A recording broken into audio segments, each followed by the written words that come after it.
Hey guys, it's Alex here at Power by the Hour, and I finally am able to bring you a video I've been trying to get at you guys for a little while now.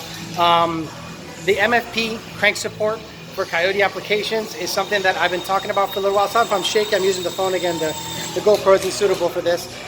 Basically, I'm going to go ahead and kind of show you what it looks like installed, the basically features of it, the adjustability on the tensioner, the crank support itself, the bearing.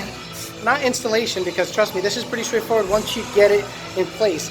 There are some spacers you have to keep in mind as to where to go in the orientation, but at the end of the day, it's pretty straightforward. Alright guys, here it is, the MFP crank support installed on my 2015 engine. So what I've done is I've just kind of put some things together, the main bulk of it, and I actually have it under tension. Now this comes as a 10 rib system. Luckily, I actually counted wrong the last time, and I do have a 10 rib ring because this is an 8 rib belt, a couple ribs left over. But if you see the overall, gosh, the quality of the piece, it's pretty amazing when you really look at it. Even Jake Long from Power by the Hour looked at it and says, wow, this is pretty badass. Now the first question that's going to come up is, do I need a crank support? Why do I need a crank support? Well, you don't need a condom, but you wear one anyway, right? Exactly, that's kind of the reasoning behind it. But think of it this way. You know how hard it is to find a bracket system? Because this is basically what you're going to be looking for out there on the market. If you're going to put a Roush blower or a VMP blower, this is what you're going to try to find out there on the market. Good luck finding this shit and that someone's willing to let it go, because 90% of the stuff that's out there, you need this. You need this, and they use this, and then when they upgrade to 10 rib, they still use this. So now the nice thing about this kit is a couple things.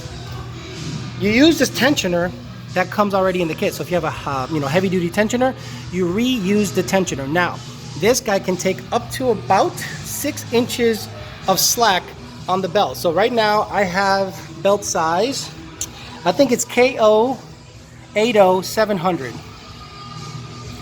8 rib. I think 700 means 70 inches. I could be wrong. So KO 80700.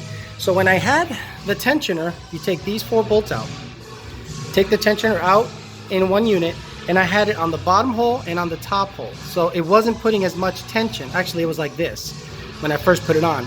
I simply brought it up one, and it literally brought about 3 inches of slack off of the belt, and now it is very snug in there, and I still have some tension to go. If I want it to be tighter, obviously I'll play with the adjustment, but it's really simple. 4 bolts, take it out, put it on a bench, reorient the holes to have yourself a little more adjustability, reinstall it, reroute the belt, boom, there you go. So belt routing, let's take a look at the belt routing real quick.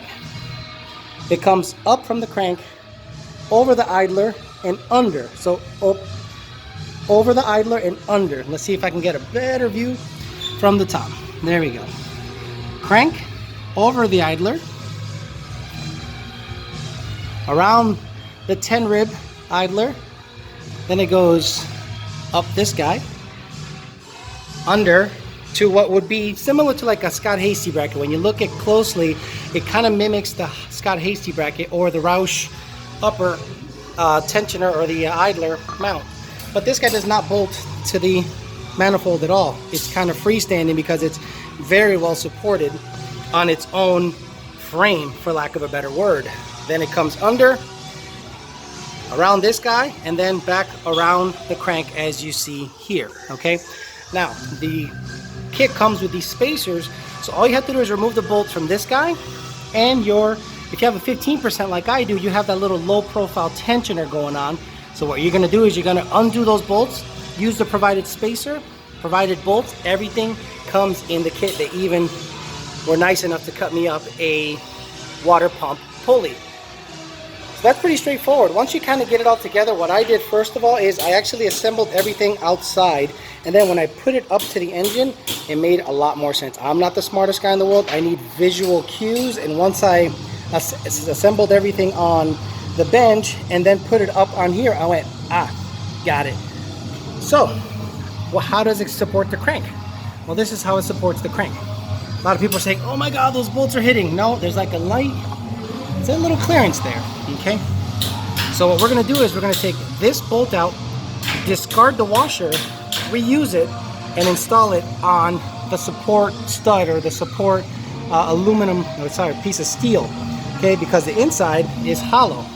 So you discard the washer, and this basically becomes your washer that's about that long, and it constantly rides on this bearing, which is capable of 11,000 or so RPM. Just like Matt Coates said, take the bolt out of there, discard the washer. Come on, baby, put it in there. I'm trying to do everything in one hand, it's not working. There we go. Perfect. Now, these are one-time use bolts, the guys let me know, so I'm not going to reuse this bolt, but this is just to show you guys. I sacrificed the bolt just to show you guys what's going on. So let me get this guy installed so I can actually work.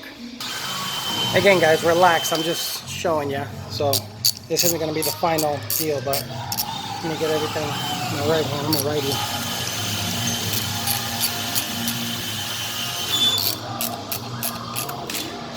Okay, let's snug it down.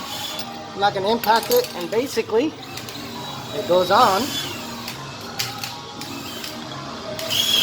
Very, very snug fit. Let me see this way. Let's get the letters lined up and push it in nicely. Let me use two hands. Okay, guys, there it is. The final touch, the little engraved YDBT logo, which was very nice of them to do for me. I didn't ask for it. They just kind of surprised me with it.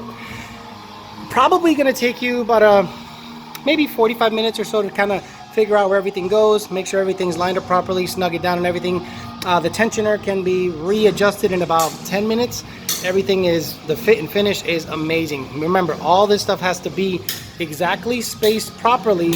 So when you put that bolt in and put this massive chunk of steel in there for the bearing support, it has to all fit, and it did. It fit perfectly. So that means the engineering is super high quality. So if you guys are out there and you're considering a supercharger, basically installing your swap car or even your already Roush equipped vehicle, and you want a little more beefy setup with the additional insurance basically of a crank support, look into MFP. They already got some dealers stocking the stuff. Really nice stuff. Great tensioner system. Great adjustable tensioner. I mean, this is a highly engineered piece. I know a lot of you guys would say I don't need it, but guess what? At the end of the day, when you're making big boy horsepower and pulling down like a madman, I'd rather have it and not need it than need it and not have it.